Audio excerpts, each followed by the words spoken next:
Companies are completely missing the mark on maintaining sales and market data and have been creating what are called vanity metrics. I tell you all about them coming up. Hey everyone, Ken here. I'm in the middle of moving to a new house and have been packing boxes. So please forgive the glasses, the moving boxes, and the dirty t-shirt.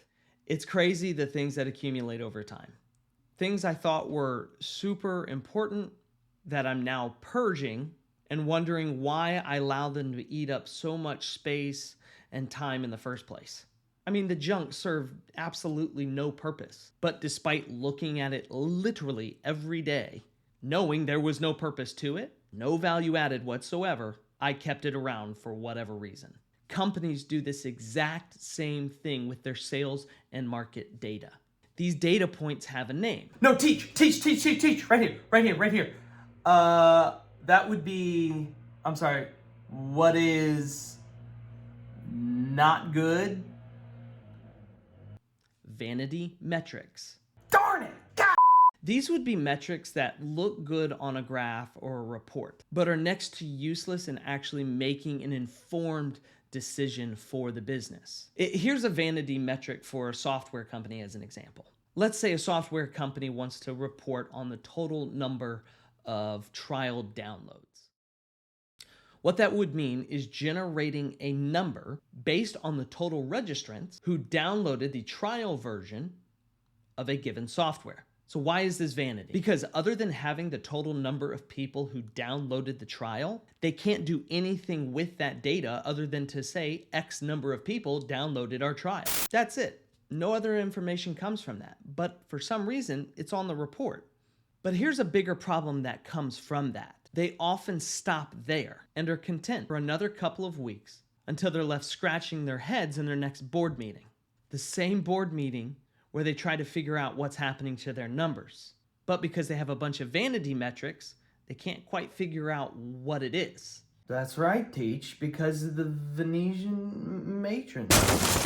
This is where they inevitably squeeze their sales staff and their market staff, who are left wondering if they're still going to have a job in the next quarter. Now, an actionable or valuable metric would be knowing how many of those trials were converted revenue.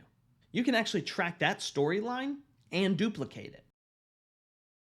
Example, a user downloaded our trial, accessed it for 2 days, and purchased. And they advised they purchased because of X, Y, and Z, and our product fit that need. That's a valuable metric. You've learned why they downloaded the trial and what problem it solved. Even your worst salesperson can make that work. So this begs the question, how do you avoid reporting vanity metrics? Assuming you have established data in the first place, start from the end. Side note.